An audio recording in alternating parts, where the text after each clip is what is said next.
That's not going anywhere.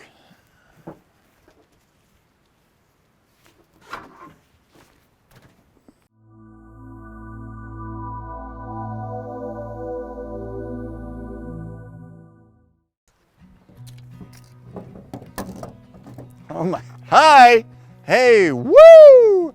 We are here in Gatlinburg, Tennessee. As you can see, there's a house behind me. We've got some stuff in the back of the truck. I'm gonna show you a couple things in a minute, but first, I gotta take a question. Hey Derek, my husband and I just purchased a home in hopes of converting it into a short-term rental. Awesome, by the way. Any advice you'd give? Penny Pincher. Penny, I actually have a little bit of advice to give you, but it's something that I don't want to talk about. It's something I want to show you. And because of the stuff we have here and what we're doing here currently at my short-term rental in Gatlinburg, I would like to actually talk to you about it inside and show you some tips and tricks. Let's go do that. Hey guys, welcome to Lachlan's Loft. This is our short-term rental that we bought here in Gatlinburg, Tennessee, a little over a year ago now. If you update the property and these little bitty tips that I'm going to give you, your nightly rates are going to go up exponentially. So let's start with the kitchen. So in your kitchen, that is the one place that the majority of people, whether it's at an actual residential home that you own or it's at a short-term rental, gather. So for instance, here we have a smaller kitchen, but what we did is these uppers and these lowers were all an oak color. It was yellow and it was old looking, and we had all of the backdrop underneath where you would have a backsplash was chicken or roosters, and like we found out that's a thing, and for us we wanted to modernize this. So what we did is we painted the uppers white, we painted the lowers green because the green would bring in the leaves, it would make it look more like a loft, which is why we call it Lachlan's Loft. Lachlan is my daughter, Crew Lachlan. It had no handles, it had no hardware.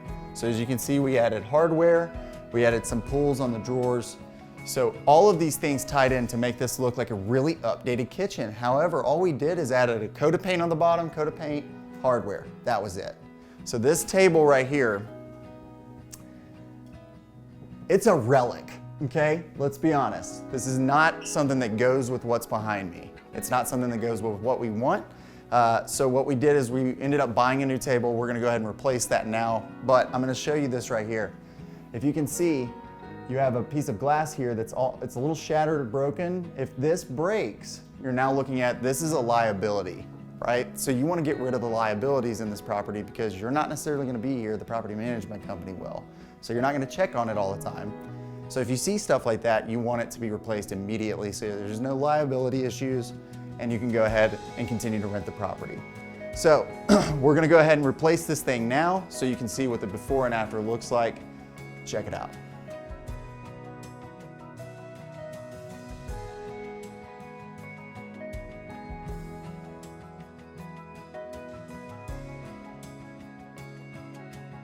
So why is it that somebody wants to go to yours specifically instead of theirs or the other 20 that they've looked at or saved to their board?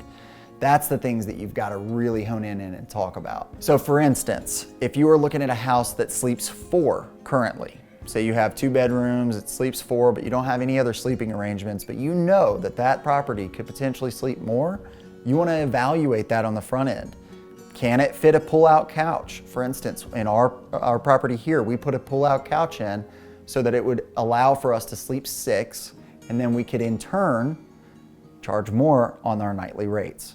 Know that you do not have to replace all the furniture in the house if you buy one that's already got all the furniture in it.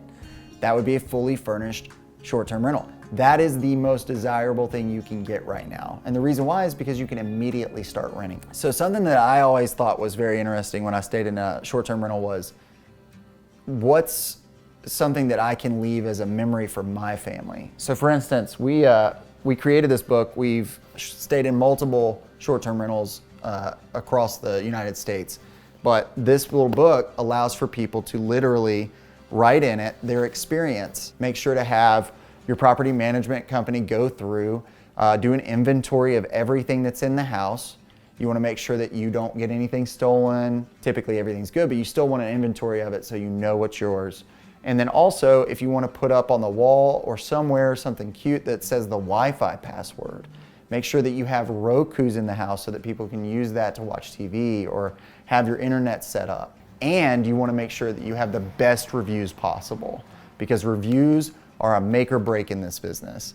So when you're wanting to buy a short-term rental, you want it to look nice, you want it to feel nice, you want it to be desirable, unique, so that people come in and almost no matter what, unless it's a freak accident, they're gonna leave you a phenomenal review, and that's what you want, because your reviews will make your property sell like crazy. Now you wanna say, Derek, this all sounds great, it's all fancy, and this, that, and the other, and oh my gosh, I wanna do it.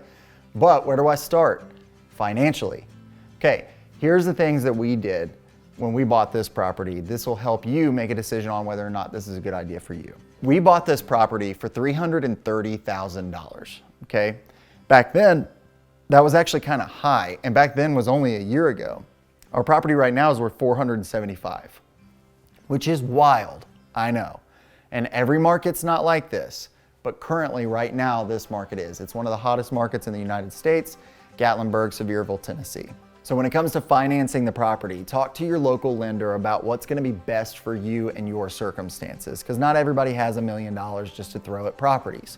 We did not. When we bought the property, it was already being used as a short-term rental, which is great because we could go ahead and immediately start renting the property because it was fully furnished. Prior to purchasing your property, you wanna look at what's called the gross income from that property, or the gross rental income from that property from the previous year and year to date. And that will allow you to see what exactly am I getting as a nightly rate, and where can I go in and plug certain things to allow my nightly rate to be increased, and that $42,000 that we had originally can bump up to, I don't know, 60 to 65. So the little ways that you can do that is everything we just talked about. Making sure that this rental can sleep more. Does it sleep only 4 currently and you want to sleep 6? Can you even add more than that? It all just depends on the property. But you want to look at these things to say, can I increase the value? If I buy this property, can I increase those nightly rates by doing some of these updates? And if you can't, it might not be a great investment, but if you've already got $42,000 cash flow and you don't want to do a thing to the property at all, you're already cash flowing $42,000 a year, which means it's still a great investment, because now you want to go into what exactly is my take home. All you number crunchers out there, I know you're wanting to know exact numbers of what it's going to take to update a property, and I understand that, but it's all unique to you and it's all unique to the property itself. So if you buy a property that's already got a decent amount of updates in it, I wouldn't touch it unless you had to add in a pull-out couch or bunk beds, depending on how the layout of the house is, how many bathrooms. How awkward would it be going to those bathrooms? If you have 12 people in a house that really needs to only sleep 6. These are things that you need to think about, but when it comes to specific numbers, you're not gonna know that up front.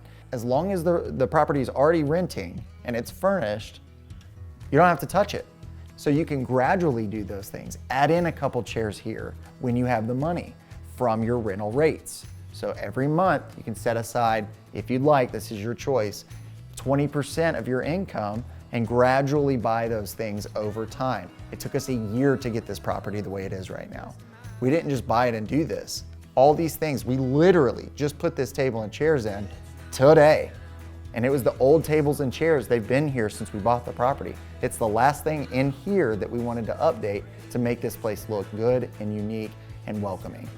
I'd say something that you need to think about when you are buying a property to use as a short-term rental is, what's the unique factor about it? You can always make it unique on the inside, but is there anything on the outside? And for me, when we bought this property, there's a creek that runs back here. You might not be able to hear it right now, but there's a creek and we're up in the trees, which is why we called it a loft area, like a Laughlin's loft. But it's something unique where you have a creek running back here. It's the birds are chirping, the leaves and the trees up here, or the wind's blowing. It's beautiful. And that's something that you have to have in your next property when you're looking for one. So imagine yourself when you go there, would I love this place or not? And if you would love it, I almost guarantee you somebody else will too. So guys, thank you for joining me on another episode of Smart Moves. I hope you enjoyed this one, learned a little bit about short-term rentals, and maybe you, next time you watch my videos, will own one yourself. See you guys.